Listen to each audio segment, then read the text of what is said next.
हमसे जुड़ने के लिए फुरकानिया एजेंसी चैनल जरूर सब्सक्राइब करें, लाइक करके बेल आइकन जरूर दबाएं ताकि हमारी वीडियो सबसे पहले आप तक पहुंच सके।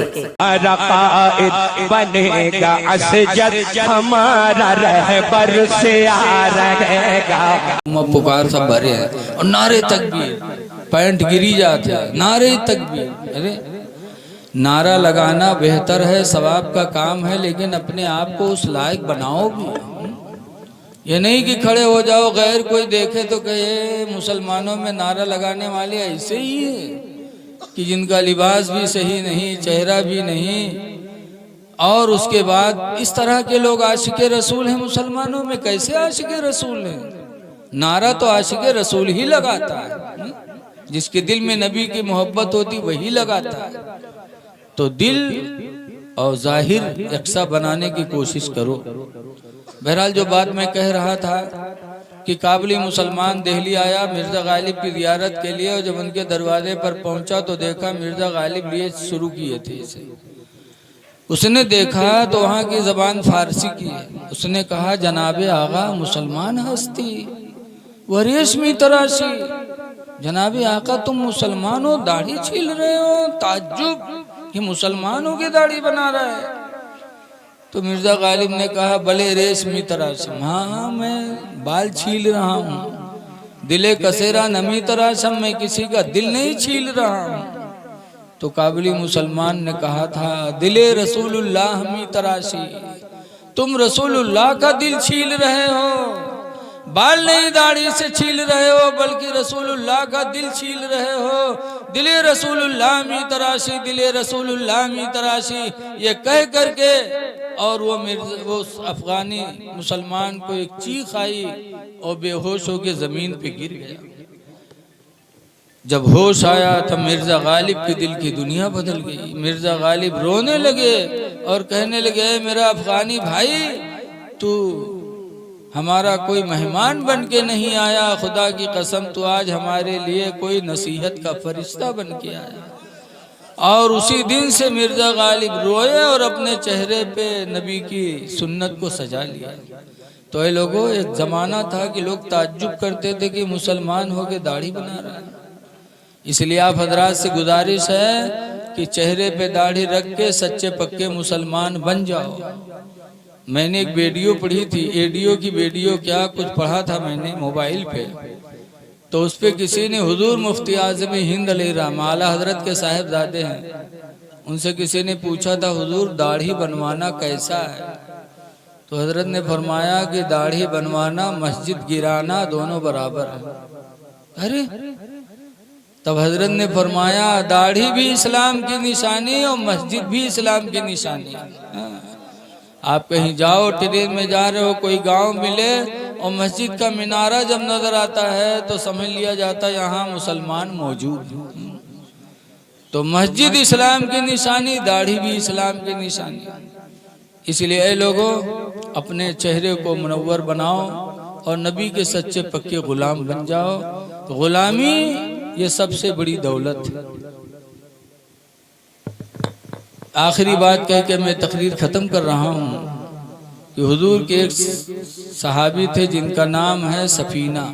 जिहाद के लिए निकले, साथियों से बिछड़ गए, अकेले जंगल में पहुँचे तो जंगल का शेर सामने आ गया। जब शेर को हजरत सफीना ने जंगल में तन्हाई में देखा तो फरमाया था, या अबल हारिस, ए जंगल के शेर, अना मौला रसूलुल्लाह, मैं रसूलुल्लाह का गुलाम हूँ। ये नहीं कहा था मैं हाफिज जी हूँ, छोड़ दो। ये नहीं कहा था मैं मौलाना साहब हूँ या पीर साहब हूँ या शायर हूँ या खतीब हूँ, कुछ नहीं कहा था, बल्कि सहाबी ने ही कहा था, ना मौला रसूलुल्लाह, मैं रसूलुल्लाह का गुलाम हूँ। जब शेर ने सुना नबी के गुलाम हैं तो हदीस में फ़क़दिमल असद बस बसतन, वो शेर आगे बढ़ा अपने पूंछ को हिलाते हुए, वह कब्बला कदमई है, और आगे हजरत सफीना के पैरों को चूमा, वक़ाम इला जंबिही, और उनके पहलू में आगे खड़ा हो गया। वह सारा माहो, और हजरत सफीना के साथ साथ वो शेर जंगल में चलने लगा। ये सोच कर के नबी के गुलाम जा रहे हैं, जंगल की कोई चीज नबी के गुलाम को तकलीफ न पहुंचा दे। तो ये लोगों पता चला सहाबा को नाज था तो नबी के गुलामी पर नाज था। गुलामी नबी बन जाओ।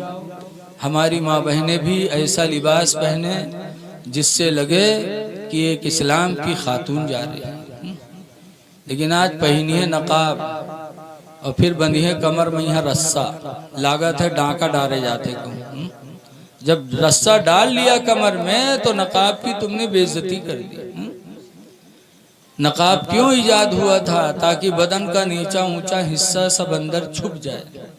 और जब आपने कमर में रस्सी बांध लिया तो कमर का नीचा ऊंचा हिस्सा आपका जाहिर हो गया। इसी लिबास के बारे में मेरे नबी ने बहुत पहले कहा था। अन अबी हुरैरा काला काला रसूलुल्लाह, हजरत अबू हुरैरा ने फरमाया था। अबू हुरैरा ने रवायत किया था कि सरकार ने फरमाया एक जमाना ऐसा आएगा। कैसा?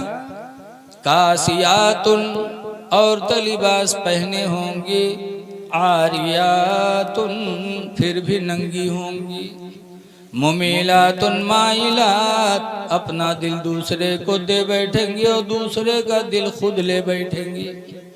हुजूर ने जो फरमाया था आज हो रहा है। तो लिबास औरतों का भी ऐसा होना चाहिए जिससे एक इस्लामी खातून लगे। इसीलिए हुक्म है कि अगर दुपट्टा सर पे डाला, नमाज पढ़ी और दुपट्टा इतना बारीक कि बालों की स्याही ऊपर नजर आई तो उस औरत की नमाज नहीं होती है। तो औरतें भी नबी की सैदाई हैं, वो भी नबी की सुन्नतों को जिंदा करें। लिबास ऐसा पहने जिससे उनका हुस्न छुप सके। अल्लाह ताला ने सूरह नूर में फरमाया ला युबदीन ज़ीनतहुन्ना, कि हरगिज कोई औरत अपनी ज़ीनत को जाहिर न करे, इल्ला लिबुलतिहिन्ना, मगर अपने शौहर के सामने, औ आबाए बुलतिहिन्ना, औ आबाएहिन्ना, औ आबाए बुलतिहिन्ना, या अपने ससुर के सामने या अपने बाप के सामने, और जीनत औरत जाहिर न करे। तो औरत को भी चाहिए कि इस तरह बन संवर के घर में रहे।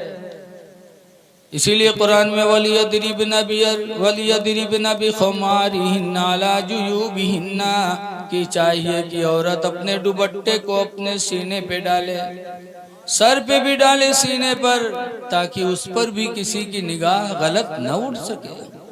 ये अल्लाह ने किसके लिए फरमाया था?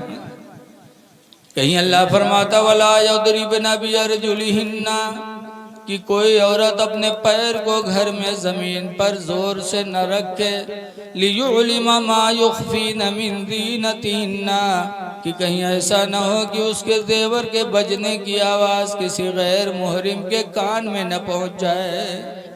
जेवर के बजने की आवाज पर पाबंदी कुरान ने लगाई, तो औरतों की आवाज पर पाबंदी तो बदरजे औला है। जब जेवर के बजने की आवाज कोई न सुने, कुरान कहता है तो इनकी निकली हुई आवाज। अल्लाह ताला हमारी माँ बहनों को हिदायत दे, हम सबको हिदायत दे, और अल्लाह हमको आपको अपने नबी का सच्चा पक्का गुलाम बनाए। तो आप हजरात को तो खुश होना चाहिए कि आज हर गांव में मदरसा है और गांव भर में चंदा होते, फिर भी मदरसा इस तरह बारौनक नहीं बन पाता। और आपके यहाँ एक मर्द मुजाहिद को अल्लाह ने पैदा किया, जनाब जुबैर भाई को, उन्होंने इतना शानदार मदरसा बनाया, मस्जिद बनाई, तो हम और आप कम से कम उसमें अपने बच्चों को तो भेजें, मस्जिद में नमाज पढ़ने के लिए जाए हैं। इसलिए हम आप हजरात से गुजारिश है कि नाशुक्री न करो, और ये कर रहे हैं, अल्लाह इनको और देगा। अल्लाह का वादा है लइन शकरतुम लाज़ीदन्नकुम, अगर तुम शुक्र अदा करोगे तो हम तुम्हें बढ़ाते रहेंगे। तो ये बढ़ते ही रहेंगे। अब आप भी उसके शाना बशाना मिल जाओ। अभी मैं मदरसे में जब गया तो देखकर ऐसा मैं ताज्जुब में हुआ। हजरत कारी अब्दुल मुबीन साहब से पूछा कि यार इसमें क्या, ये सफाई करने के लिए कितने आदमी यहाँ रहते हैं? तो कहा रहता कोई नहीं है, कभी कभार कोई आदमी आ जाता, बाकी हम लोग देखते। ये मदरसे के असातिज़ा भी लायक तारीफ हैं जिन्होंने नबी के चमन को इस तरह साफ सुथरा रखा है। अल्लाह ताला हमको आपको इस मदरसे से फ़ायदा उठाने की तौफीक अता फरमाए। आमीन आमीन। अस्सलामु अलैकुम व रहमतुल्लाहि व बरकातुहू। वालेकुम अस्सलाम व रहमतुल्लाहि व बरकातुहू।